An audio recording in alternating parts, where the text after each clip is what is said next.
So part 45 computer networks का और congestion policies हम डिस्कस कर रहे थे, आगे कंटिन्यू करते हैं। मैक्सिमम सेगमेंट साइज दे रखा है या टाइम आरटीटी में दे रखा है। ये ग्राफ हम पहले भी डिस्कस कर चुके हैं, बस थोड़ा सा एडिशनल क्या है इसमें, एआईएमडी एल्गोरिथम देखने वाले हैं। एआईएमडी मतलब एडिटिव इंक्रीज मल्टीप्लिकेटिव डिक्रीज। क्या होता है इसमें, शुरू करते हैं 1 एमएस से, स्लो स्टार्ट में ये होता है, फिर हाफ तक पहुंचने के बाद हम कंजेशन अवॉइडेंस यूज़ करते हैं, तो वन लीनियरली चलते हैं। फिर लेट से अगर स्ट्रॉन्ग पॉसिबिलिटी से लॉस्ट हुआ तो फिर से स्लो स्टार्ट होगा, फिर कंजेशन अवॉइडेंस लगेगी, फिर डेटा लॉस्ट हो गया, स्ट्रॉन्ग पॉसिबिलिटी से फिर से स्लो स्टार्ट होगा, कंजेशन अवॉइडेंस लगेगी, ठीक है। फिर लेट से अगर वीक पॉसिबिलिटी से हो गया तो हाफ करके कंजेशन अवॉइडेंस लगाते हैं। तो इस चीज़ में दिक्कत क्या आती है, दिक्कत ये है कि इतना बैंडविड्थ देखो, चैनल की बैंडविड्थ होती है हमारी एमबीपीएस जीबीपीएस में, है ना। लेट्स से कि इनिशियली थ्रूपुट अगर निकालने की कोशिश करते हैं, अगर हमारे पास लेट्स से कि 1 एमएसएस जो है, सेगमेंट साइज मैक्सिमम जो है 500 बाइट का है और राउंड ट्रिप टाइम 200 मिली सेकेंड का है। तो अगर हम इससे थ्रूपुट निकालना चाहें तो 500 अपॉन बाइट अपॉन 200 मिली सेकेंड 1 एमएसएस अपॉन आरटीटी करा तो हमारा आया 20 केबीपीएस। 1 एमएसएस अगर 20 केबीपीएस के हमारे को थ्रूपुट दे रहा है, फिर 2 एमएसएस 40 केबीपीएस की थ्रूपुट दे रहा है। अब तुम्हें पता है चैनल की बैंडविड्थ तो देखो, केबीपीएस की बात करें तो 1000 केबीपीएस से तक है ना, और हम शुरू करें 20 केबीपीएस से। तो बढ़ा रहे हैं तो धीरे धीरे करके भी बढ़ा रहे हैं, तो ज़्यादा फायदा नहीं हो रहा है, यूटिलाइजेशन नहीं हो पा रहा बढ़िया से। जब इतना इतना मिल रहा है बैंडविड्थ तो इसका बेटर यूटिलाइजेशन नहीं हो पा रहा है। क्या हो कि हम शुरू ही ऐसे करें कि डायरेक्टली 17 एमएसएस से शुरू कर, 1 के बाद सीधा 17 पहुँच जाए, ठीक है। तो ये चीज़ का हम कॉन्सेप्ट का यूज़ करते हैं, मतलब 1 एमएसएस से तुम यहाँ पे जब इस ग्राफ को देखोगे, हमने स्लो स्टार्ट फेज़ को ही एलिमिनेट कर दिया। तो लेट्स से अगर ऊपर देखो कि हमने कंजेशन अवॉइडेंस लगाई और जैसे ही स्ट्रॉन्ग पॉसिबिलिटी निकली तो हमने देख लिया 3 टाइम्स भेजा, अब स्ट्रॉन्ग पॉसिबिलिटी है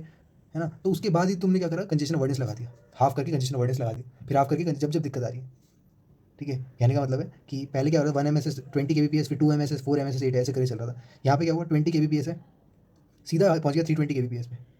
ठीक है। 1 के बाद सीधा पहुँच गया 320 केबीपीएस पे, फिर 340, फिर 360, और लेट से लॉस्ट हो जाता है यहाँ पे। तो लॉस्ट होने के बाद फिर से 20 1 एमएसएस यानी स्लो स्टार्ट नहीं होगा, सीधा 360 का हाफ होगा,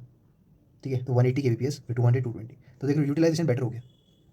तो एडिटिव इंक्रीज मल्टीप्लिकेटिव डिक्रीज में यही होता है। फिर दो तरह के हमारे पास सिग्नल्स हैं, इम्प्लिसिट सिग्नल और एक्सप्लिसिट सिग्नल। इम्प्लिसिट सिग्नल क्या होता है, जैसे हमने ये सेंडर टीसीपी है, शुरू में 1 एमएसएस भेजा, एक्नॉलेजमेंट मिली, और हमने अब एआईएमडी देख रहे हैं तो लेट्स से 6 एमएसएस पे पहुंच गए, कंजेशन अवॉइडेंस लगाई, 6 एमएसएस पे पहुंच गए, तो देखो इंक्रीज हो गया, इंक्रीज हुआ तो 6 एमएसएस भेजा, 7 आया, ऐसे करके चल रहेगा। तो ये चीज़, ये कैसे पता चल रहा है कि हमें यहाँ पे साइज़ इंक्रीज़ करते जाएँ, सिग्नल का मैक्सिमम सेगमेंट साइज़ इंक्रीज़ करते जाएँ, तो ये एक्नॉलेजमेंट से पता चल रहा है। तो एक्नॉलेजमेंट क्या है, इम्प्लिसिट सिग्नल है, जितनी एक्नॉलेजमेंट आ रही है हमें पता चल रहा है। सेकंड है कि अगर मान लो डेटा लॉस्ट हो जाए, लॉस्ट होता है, लॉस्ट होता है, तो हम क्या करेंगे, डायरेक्टली हाफ कर देंगे,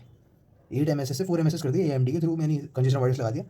तो डेटा लॉस्ट भी एक तरह का इम्प्लिसिट सिग्नल है, ठीक है। इम्प्लिसिट सिग्नल एक और चीज़ बताते हैं कि लेट से ये सेंडर 1 ने रिसीवर को भेजा और ये सेंडर 2 ने भी भेजा, अब 2 10 एमएसएस भेज रहा है तो फिर 10 एमएसएस की एक्नॉलेजमेंट भी आ रही है, 10 एक्नॉलेजमेंट भी आ रही है ना। तो ये दोनों क्या है, इसके लिए डिफरेंट काम चल रहा है, इसके लिए डिफरेंट काम चल रहा है, तो ये दोनों असिंक्रोनस टू ईच अदर है, ठीक है। यानी एक सेंटर का टीसीपी है, दूसरे सेंटर का टीसीपी अलग अलग है ना, तो इफेक्ट नहीं कर रहा है, ये इम्प्लिसिट सिग्नल है। एक्सप्लिसिट सिग्नल में क्या होता है, जो सारे सेंटर इफेक्ट हो जाए। लेट्स से अगर ये राउटर एक्स है, ये कंजेस्टेड हो गया, लेकिन ना router congested will drop packets, जैसे ही ये राउटर कंजेस्टेड हो गया तो ये कुछ किसी को एक्सेप्ट नहीं कर रहा है, तो पैकेट ड्रॉप हो जाएंगे धीरे धीरे करके, है ना। तो ऐसा केस टीसीपी में एक्सप्लिसिट सिग्नल नहीं होते हैं, ठीक है। एक्सप्लिसिट सिग्नल जिसमें सारे सेंडर को जो एक्सप्लिसिटली बोला है, not explicitly not sending to sender 1 sender 2, ये सब। इम्प्लिसिट सिग्नल एक्नॉलेजमेंट क्या करता है, हमारा इंक्रीज़ करता है सेंटर साइज़ को, और डेटा लॉस हमारा डिक्रीज़ कर दी, तो ये इम्प्लिसिट सिग्नल कहलाते हैं। सो आगे देख लेते हैं, यहाँ पे हमने फिर से ग्राफ बनाया, स्टार्ट करते हैं और एडिटिव इंक्रीज मल्टीप्लिकेटिव डिक्रीज वही लगा रहे हैं, एमएसएस 1 एमएसएस है, 2 एमएसएस ऐसे करके चलेगा, कंजेशन अवॉइडेंस यहाँ तक पहुंचे। एक चीज़ का ध्यान रखना है, हमने आरटीटी और विंडो साइज जो कांस्टेंट माना है, ठीक है। आरटीटी हमने आरटीटी ले लिया, विंडो साइज को डब्लू। इससे पहले मैंने अभी तुम्हें 20 केबीपीएस कैसे निकाल के दिखाया था थ्रूपुट। हम क्या कर रहे थे, जो भी विंडो साइज था उसको आरटीटी से डिवाइड कर देते हैं ना, जितना भी एमएसएस हो रहा था, यहाँ पे मान लेते हैं डब्लू मैक्स जा रहा है, फिर उसके बाद जो भी पॉसिबिलिटी होगी 3 बार रिट्रांसमिट होगा, उसके बाद वापस से हमारा कंजेशन अवॉइडेंस लग जाएगा हाफ करने के बाद, ठीक है। तो हाफ करेंगे यानी प्रीवियसली जो टॉप पे हमारा थ्रूपुट आ रहा था उसका हाफ हो जाएगा, है ना। तो लेट्स से पॉइंट ए है, पॉइंट बी है, मान लेते हैं 1 से 5 तक, तो 1 और 5 का एवरेज क्या होता है, हमें एवरेज थ्रूपुट निकालना है, तो ए प्लस बी बाई 2 यानी 3 होता है, 1 प्लस 5/2, है ना। तो उसी तरीके से हम क्या करेंगे, टॉप पे हमारा डब्लू है, विंडो साइज है, नंबर ऑफ फ्रेम्स सेंडिंग, कितने फ्रेम सेंड हो रहे हैं, ठीक है। तो हमने यही करा, हाफ में प्लस कर दिया, उसका हाफ लेंगे और फुल लेंगे, उसको 2 से डिवाइड कर देंगे, तो 0.75 into W into M S S upon R T T, ये हमारा एवरेज आ जाएगा। ये क्वेश्चन देखो, एप्लीकेशन 1 है, एप्लीकेशन 2 है, यहाँ पे एमएसएस दे रखा है, मैक्स डब्लू है, कंजेशन अवॉइडेंस लिखिए, आरटीटी 10 दे रखा है, 30 दे रखा है, यहाँ पे 10 50 दे रखा है, बाकी सब कुछ सेम है, मिली सेकंड में आरटीटी है। इन द अबव रिप्रेजेंटेशन हमने additive increase multiplicative decrease algo लगाई using both application, then which application throughput is high, ठीक है, किसका थ्रूपुट ज़्यादा होगा, maximum window size same for both, ठीक है। मैक्सिमम विंडो साइज डब्लू दोनों का दे रखा है, तो एप्लीकेशन 1 में थ्रूपुट क्या होगी, डब्लू अपन आरटीटी, ठीक है, और थ्रूपुट 1 हो गया एप्लीकेशन 2 में डब्लू अपन आरटीटी। अब देखो 10 से 30, 30 माइनस 10 होता है 20, तो आरटीटी 20 आया, यहाँ पे 40 आया, तो जिसका RTT कम होगा, ठीक है, when ever RTT value less throughput will be high, ठीक है, डिनोमिनेटर में है ना, तो कम वैल्यू होगी तो थ्रूपुट ज़्यादा होगा, तो यहाँ पे एप्लीकेशन 1 का थ्रूपुट जो है वो ज़्यादा है। अभी देखो Cannes algorithm and exponential algorithm, ठीक है, एक्सपोनेंशियल बैक ऑफ एल्गोरिथम है, ये चीज़ हमने 42 पार्ट में भी देखी थी, एक बार देख लेना कि हमने कि इनिशियल RTT कैसे हम अज्यूम करते हैं, उसके बाद है ना वो चीज़ दोबारा बताता हूँ मैं, जैकोब्सन एल्गोरिथम बोलते हैं उसको वैसे, ठीक है, जिसमें RTT कैलकुलेट होता है। तो RTT कैलकुलेट करने का तरीका ये तो बेस है, ठीक है, मतलब सेंडर TCP है, रिसीवर TCP है, इनिशियल RTT हमने मान ली 30 सेकंड्स की, ठीक है, RTO टाइमर जो होते हैं रीट्रांसमिट टाइम आउट है ना, ये टाइमर जो होता है उसका डबल होता है इनिशियल RTT, ये सब हम डिस्कस कर चुके हैं। तो 30 का डबल है 60,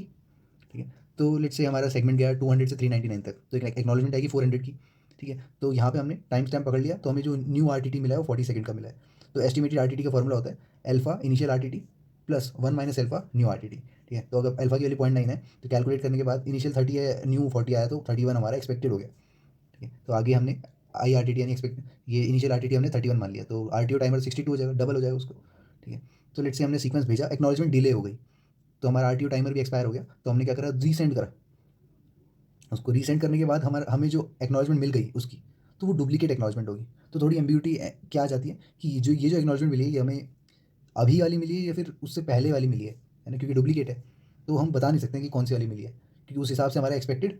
RTT वैल्यू जनरेट होगा, है ना। तो इस केस में हमें Karn algorithm and exponential back off algorithm ये दोनों बताई गई हैं, ठीक है, कि होता क्या है कि जब रीसेंड होने के बाद जब हमें पता चलता है ना, तो उसमें तुम RTT को दोबारा से कैलकुलेट मत करो,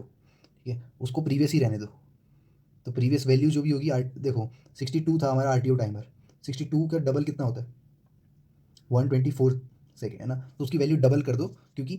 हमें पता है कि हमने उसको दोबारा से ट्रांसमिट करा है ना, तो उतना टाइम तो उसको मिलेगा,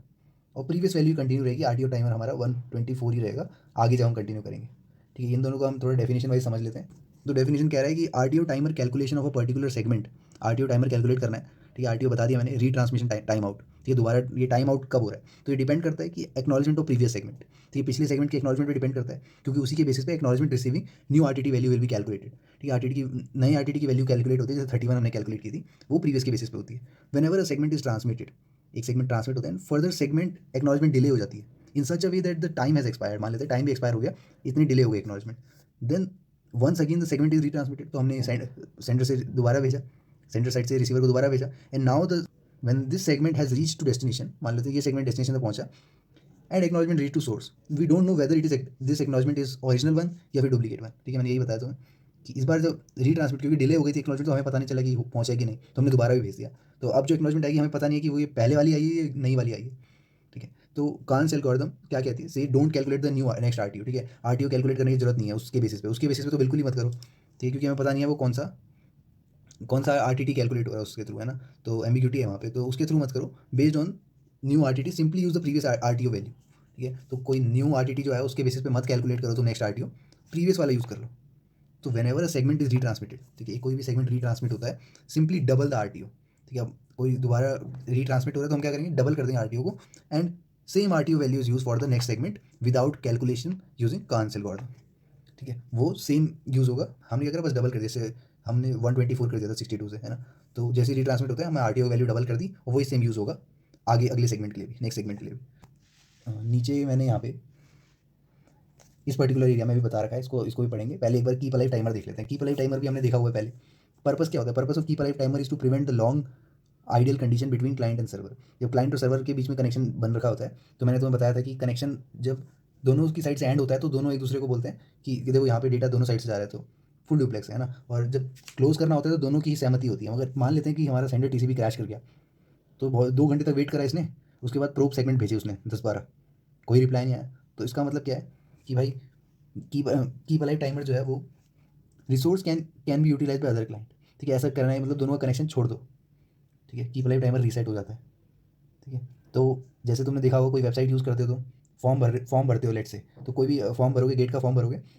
तो आफ्टर 24 या जितने मान लेते हैं 3 घंटे बाद तुमने उस वेबसाइट को दोबारा देखा, तो वो लॉगिन फिर से मांगेगा, है ना, तो क्या हुआ, वो कनेक्शन लॉस कर दिया उन्होंने, ठीक है। तो ये 2 आवर लिखा है, तो जितना कम होगा उतना बेटर है, लेट से 5 मिनट का अगर शॉर्टर टाइम है तो ये प्रिवेंट करेगा man in the middle attack को, ठीक है। और ये जो कनेक्शन बैठा है इसमें रिसोर्सेज लग रहे हैं, तो ये रिसोर्सेज किसी और को एलोकेट, किसी और को यूज़ हो सकते हैं, है ना, दूसरे क्लाइंट यूज़ कर सकते हैं रिसोर्सेज का, तो इसलिए कनेक्शन को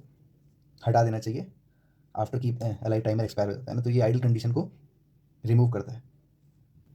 अब देखो कांस एल्गोरिथम क्या कहता है, दोबारा बोल देता हूँ, specifies impossibility of updating RTO timer. ठीक है, इम्पॉसिबल रहता है आरटीओ टाइमर को अपडेट करना during arrival acknowledgement of retransmitted data.